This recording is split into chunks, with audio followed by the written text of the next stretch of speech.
김어준 총수의 오늘자 분석이 SNS에서 큰 화제입니다. 결국 이재명 대표는 100% 대통령이 될 것입니다. 관련한 중요한 영상 보시고 이어가 보겠습니다. 이대로 가면 다음 대선은 이재명이거든요. 자기들도 알아요. 근데 이런 상황에서 동물의 왕국이 손 놓고 있습니까? 선거로는 못 이길 것 같으니까 사법으로 먼저 죽이면 된다. 왜냐하면 징역 1년이면 피상공건 10년 박탈입니다. 그렇게 검찰이 내민 칼을 판사가 받아들였다. 저는 첫 번째 이 선고를 그렇게 해석하고요. 그런데 이 양반들이 저들이 크게 착각한 게 두 가지가 있다고 봅니다. 저는 뭐냐면 첫 번째 형량이 너무 세요. 물론 저는 말도 안 되는 판결이라고 생각하지만 이건 법리를 떠나서 하는 이야기입니다. 다들 압니다. 이 사건의 본질을. 윤석열이 이재명 다음 대선 못 나오게 하려고 검찰을 동원해서 목을 따려고 한 거예요. 다 알아요. 저는 이걸 말로 할 뿐이지만 말을 안 하는 분들도 그 본질은 다 압니다. 이재명이 윤석열한테 당하는구나.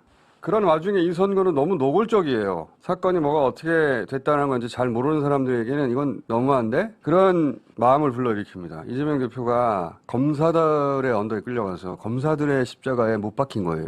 그들이 가해자가 된 겁니다. 우리나라 사람들은 가해자를 응징합니다. 첫 번째 착각이고요. 두 번째는 이재명 대표를 그렇게 처리하고 나면 구심점을 상실하게 되면 이 언론들이 이때다 싶어 요즘 즐겨 쓰는 표현인데 일극체제.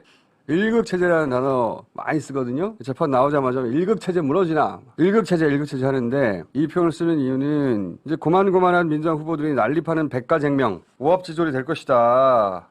그래서 보수에게 다음 대선이 수월해질 것이다. 그런 계산을 하는 거거든요. 이것도 착각입니다. 오히려 이재명 일극체제는 김대중 이후 가장 강력하게 됩니다. 이제 누구도 이재명 대타를 자기 입으로 말할 수가 없어요. 네. 내가 대타다. 스스로 이재명 대타를 말하는 순간 그 사람은 염치도 없고 도의도 없고 이 검찰공화국의 조력자 또는 받아먹는 놈, 배신자가 되는 거예요. 김대중 전 대통령이 사형 선고받았는데 야 그럼 다음 후보는 나다 이런 사람이 있었다고 생각해 보세요. 똑같아요. 대선이 대법보다 빠르면 이재명은 대통령이 됩니다. 이제 대법이 대선보다 빠르면 이재명이 손드는 사람이 다음에 됩니다. 왜냐하면 이재명 대표는 이제 개인 이재명을 넘어서 하나의 도구가 됐어요. 역사의 도구가 됐다. 개인적으로는 참 힘들 것 같은데 할 수 없죠. 일이 그렇게 됐어요 이제. 네, 공감합니다. 이런 부분은 사실 반년 전 비슷하게 예측하신 분이 있습니다. 바로 유시민 작가입니다. 해당 책 213페이지에서 유시민 작가는 법정에서 이재명의 정치 생명을 끊는데 성공한다 해도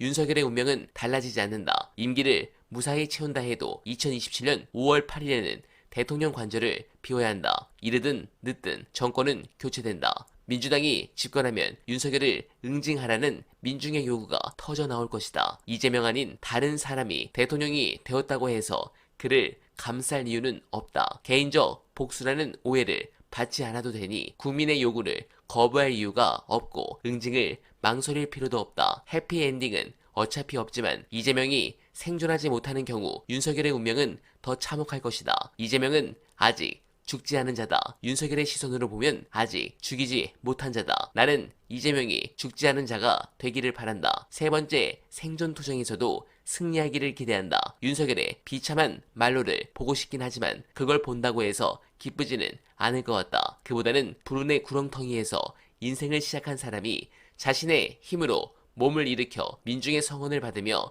나라의 대통령이 되는 광경을 보고 싶다. 네, 공감합니다. 절대 이재명은 죽지 않습니다. 우리 국민들과 끝까지 함께해서 윤석열과 김건희가 평생 학교에서 말년을 보내는 그날을 간절하게 기원하며 어네바는 오늘도 최선을 다하겠습니다. 여러분 고맙습니다.